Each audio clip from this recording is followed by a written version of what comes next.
Negosiasi tidak langsung antara Amerika Serikat dan Iran akan memasuki putaran ketiga yang dijadwalkan pada Kamis 26 Februari mendatang di Geneva, Swiss. Presiden Iran Masoud Pezeshkian menyatakan optimisme hati-hati bahwa negosiasi terbaru memberikan sinyal positif meskipun aksi protes anti pemerintah kembali terjadi di Iran jelang pertemuan. Kita akan membahasnya bersama Duta Besar Republik Indonesia untuk Iran periode 2012-2016, Dian Wirengjurit. Pak Dian, selamat malam. Selamat malam Mas Iqbal, selamat malam pemirsa. Dan pakar hubungan internasional Suzy Sudarman. Bu Susi, apa kabar? Baik, Iqbal, terima kasih banyak atas undangannya. Baik, Bu Susi, jadi Presiden Trump terakhir mengancam akan melakukan serangan terbatas atau limited strike ke Iran ya jika tidak kunjung ada kesepakatan. Tapi di sisi lain Iran menyatakan bahwa setiap serangan adalah tindakan agresi yang akan dibalas keras. Nah, apakah ancaman limited strike ke militer maupun situs nuklir dan rudal Iran ini serius atau sekedar untuk menekan Iran? Ancaman dari Amerika Serikat ini, Bu Susi. Dia membutuhkan otot. Trump membutuhkan otot bahwa dia muscular menjelang pidatonya di depan Kongres, menjelang pemilu Amerika di November.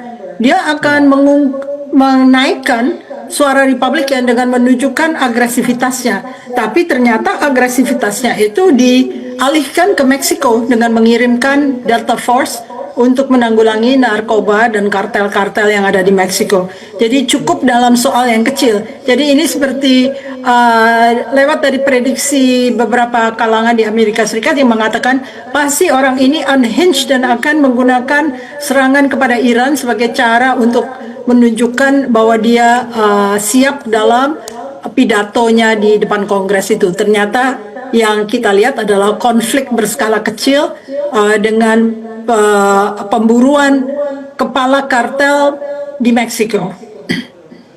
Oke. Jadi malah beralih ke konflik yang lain begitu ya, yang di Meksiko. Tapi ini kan di sisi lain juga terus-menerus ya Bu, mengirim armada militernya ke sekitar kawasan di sekitar Iran begitu. Nah, apakah itu juga ada message atau pesan yang ingin disampaikan Trump soal itu meskipun tidak mengeluarkan statement, Bu Susi? Dia ingin kelihatan muscular aja, hegemoni harus kelihatan selalu siap untuk menyerang negara yang tidak mau patuh kepada perintah dia. Itu kan kenyataan yang kita rasakan selalu selama ini. Amerika adalah hegemoni yang ingin mempertahankan posisinya sebagai negara nomor satu.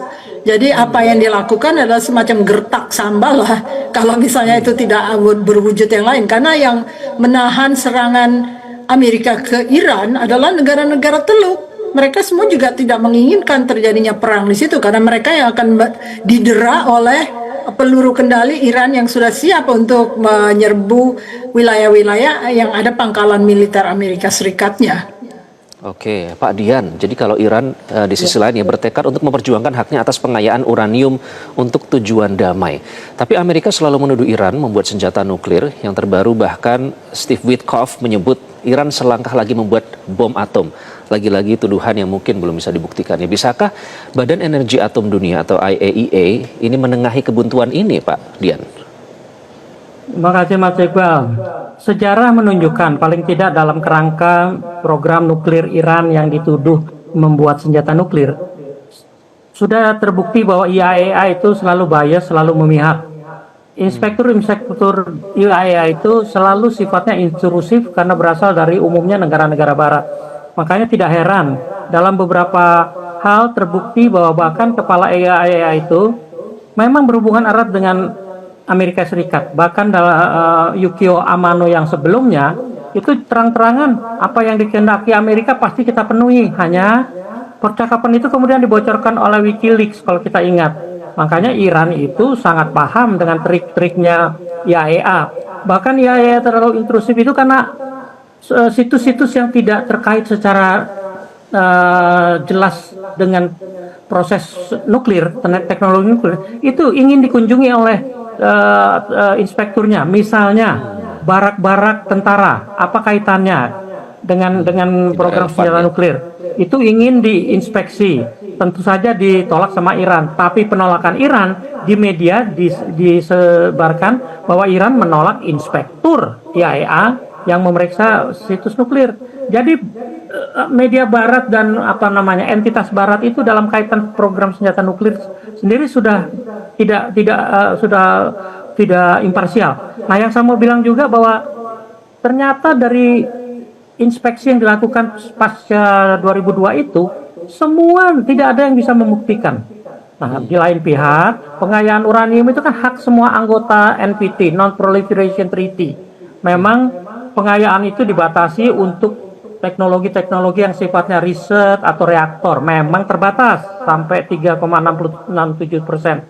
Tapi untuk menjadi 20% itu masih bisa dikategorikan sebagai pengayaan untuk pengembangan teknologi untuk tujuan damai, untuk keperluan sipil. Masalahnya pengayaan setelah 20% ke atas sampai 90 untuk pembuatan senjata nuklir itu relatif akan lebih mudah. Makanya diperkirakan Iran sudah memiliki kemampuan pengayaan untuk membuat senjata nuklir, tapi belum pernah terbukti. Oke, baik. Di sisi lain justru yang menuduh soal nuklirnya Iran itu malah tidak mau menandatangani non-proliferation itu ya, Israel dalam hal ini.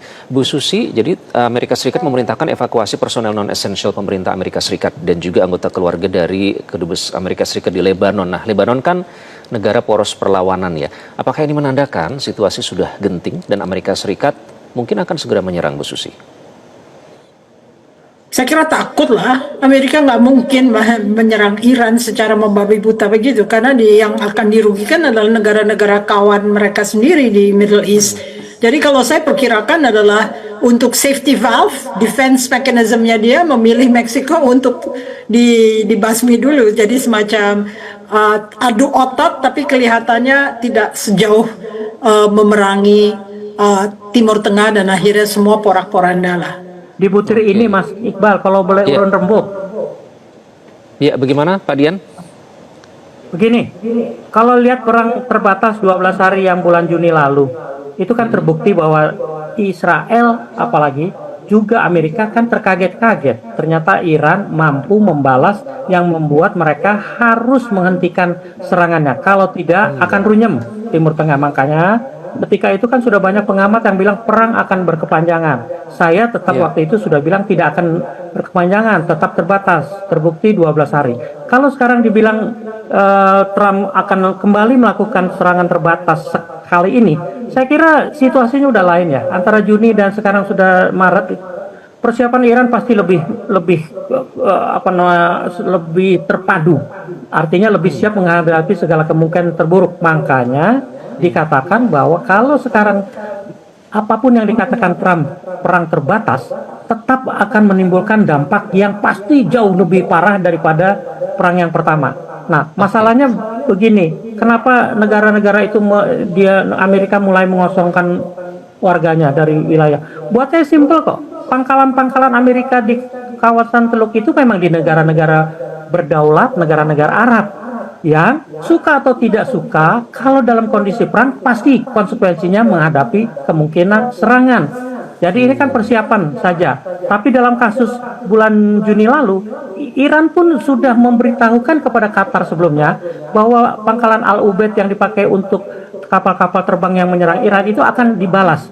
Makanya Amerika pun sempat mengosongkan dan warga Qatar yang berada di sekitar pangkalan itu juga sudah diamankan. Iran masih mempunyai adab yang baik lah dibandingkan Amerika yang main serang, proyek dan sebagainya. Meskipun diplomasi tetap berjalan, tapi Iran juga siap menyerang apabila mereka diserang terlebih dahulu begitu ya.